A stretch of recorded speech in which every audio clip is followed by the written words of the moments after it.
Pape Diouf, un Sénégalais de Marseille, un Marseillais du Sénégal.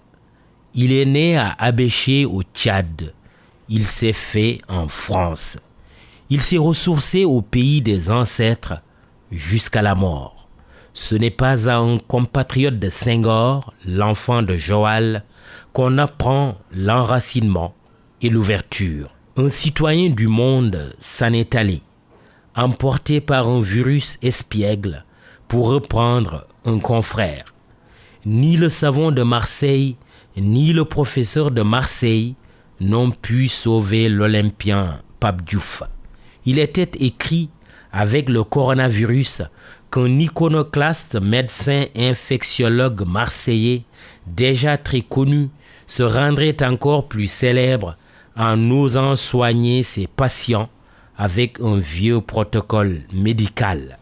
Il fallait s'appeler Didier Raoul, crinière au vent, style cow-boy et qui ne paye pas de mine, la mine du professeur, pour casser les codes et ressusciter la bonne vieille méthode, la chloroquine. L'habit ne fait pas le moine. Par parenthèse, la blouse ne fait pas non plus le médecin. Le tout sauf docteur Amadou Samba ne peut et ne saurait être notre héros. Ne nous trompons pas de combat, encore moins d'objectif. Au regard du contexte, tous les objectifs doivent se river sur les seuls et vrais médecins. Revenant au professeur Raoul et sa vieille recette à base de l'hydroxychloroquine, c'est comme qui dirait « les vieilles marmites font de la bonne soupe ».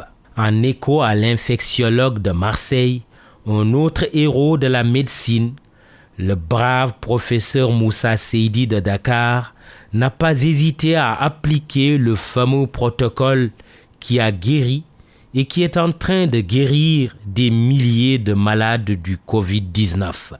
Ses vaillants collègues de rang tels Alpha Sall, Abdoulaye Bousso et Mamadou Diarra Gueye sont confondus dans nos hommages.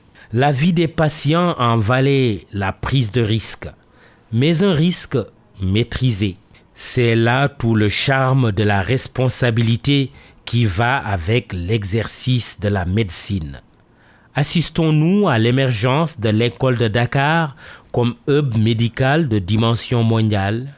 S'il faut recourir à la chloroquine parce que c'est une question de vie ou de mort, il est toutefois reconnu par les médecins et pas des moindres que le bon vieux médicament n'est pas une potion magique. Son efficacité sur le virus tueur est relativisée par les scientifiques.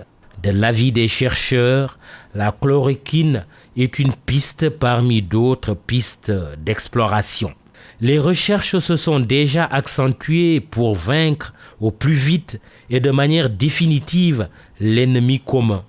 En attendant le vaccin, la chloroquine ne fait pas que soulager.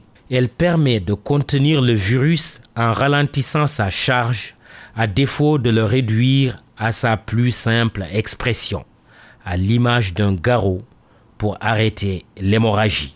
Si la pandémie actuelle parvient à résister avec une telle virulence à un monde si moderne, voire ultramoderne, c'est parce que notre monde avait tout prévu sauf le Covid-19. Ce n'est pas pour rien que la Chine, l'Europe et l'Amérique, toutes réunies, ont peiné. La première puissance économique mondiale peine toujours à endiguer la pandémie. Une puissance impuissante, facile de comprendre le pourquoi du comment. L'homme a oublié l'homme en pensant que tout est question de machine. Le loup coronavirus s'est alors engouffré dans la brèche, pour ne pas dire la bergerie. L'homme doit cesser d'être un loup pour l'homme pour en devenir le remède. Pour être authentique, le développement économique doit être intégral, c'est-à-dire promouvoir tout homme et tout l'homme.